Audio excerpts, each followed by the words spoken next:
Hare Krishna, it's Ivy. I'm a spiritual life coach and loving devotee of Lord Krishna. If you haven't changed it today, shame on you. No, I'm just kidding. You can chant with me now though. Hare Krishna, Krishna Krishna, Hare Hare, Hare Rama, Rama Rama, Hare Hare. This video is for anyone who may ask themselves or someone else, how can I become Krishna conscious? I always make this statement, which confuses people, at least in the beginning. The path of bhakti, the path of love and devotion, it may be simple, yes, but it's not easy. A very popular topic right now is people wanting to practice detaching from things.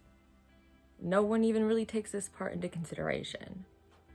People are trying to detach from things that don't even really make sense to detach from. Here is where conditioning really came in, all right? We are not meant to follow rules for the sake of being good rule followers. We were taught to do that. Because of that material world conditioning, we try to come into our spiritual practice, into finding Krishna, using the same formula. There are many so-called spiritualists, people who claim that they have the answer. They say, if you do this specific action, this is what's going to happen. They say, if you follow this formula, then this result is guaranteed. This isn't real. This is made up. You shouldn't trust people that teach this. If you think of the process of bhakti as something to master, you are completely attached to the outcome of this practice. And you're missing the whole point. Because of what you've learned here, you believe that if you follow the rules, that the universe will just give to you exactly what you deserve because you followed those rules. Or that the universe is somehow obliged to give you specific results. This is a form of desiring to control an outcome. This is not detachment at all. It's the complete opposite.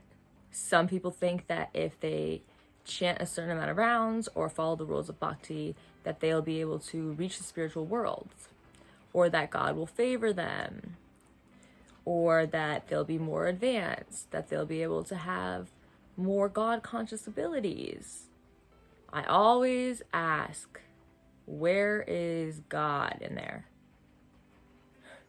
Remember, real religion is a process to finding our love for God.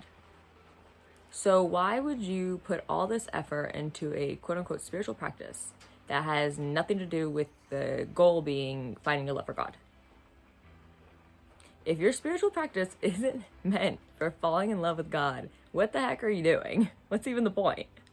Really? To fall more into the illusion that you claim you're trying to get out of? In bhakti, it's very simple.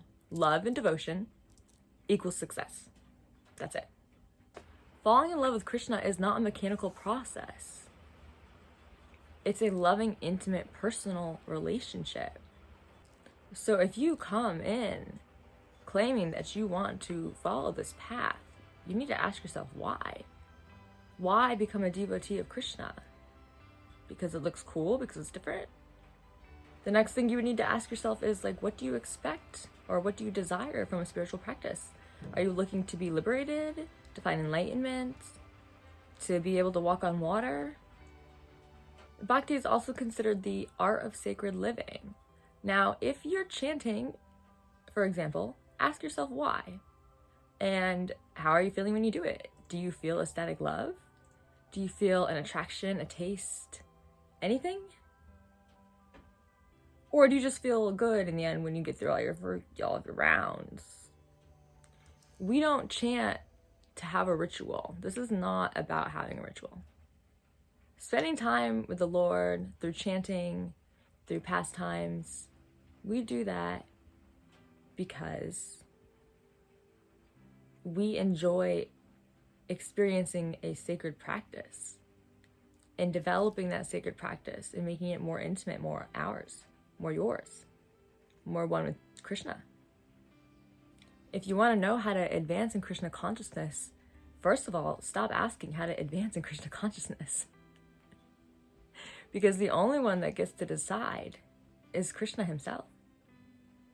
Devotees go through a process of learning how to completely depend on their Lord.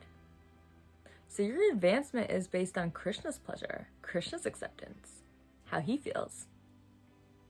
Do you have a real relationship with him? How do you know if you're doing it for Krishna? Well, are you asking yourself, like, that's easy. Are you asking yourself questions like, how do I make it back to Godhead? Or do you feel the need to brag to someone about how many rounds you've done, how much of the Gita you've read, or how much of a devotee you feel you are? Like, to know if it's an attachment, you have to ask yourself, are you practicing bhakti, or are you falling in love with God, with Krishna? To think, I made these accomplishments, so I must now obviously be more Krishna conscious, that's an attachment. Again, in bhakti, love plus devotion equals success. I know everyone wants a quick and easy step-by-step, but to be honest with you, once you experience the process of falling in love with God, you don't miss it at all. You just want to stay in your comfort zone. You gotta release that fear and just go about it with no rules. Do it for love. Do it for your God. As a recap, becoming Krishna conscious is not a mechanical process. Here's actually a quote. There is no mechanical process to see the form of the Lord. It completely depends on the causeless mercy of the Lord. We cannot demand the Lord to be present before our vision, just as we cannot demand the sun to rise whenever we like. Lord Krishna is completely free from all obligations. He doesn't have any. Will the rain sound good with this? Probably. We should not be misled by this philosophy, which concludes that if we work seriously, the results will come automatically. This is not fact. The ultimate result depends upon the will of the Supreme Personality of Godhead. In devotional service, therefore, the devotee completely depends upon the Lord and honestly performs his occupational duties. Therefore, you're advised to depend completely on Krishna and to worship him in devotional service. So if you would like to start advancing on your path of Krishna consciousness, your path of bhakti, ask yourself, are you doing any rituals that have no true meaning or any point to them at all? You know?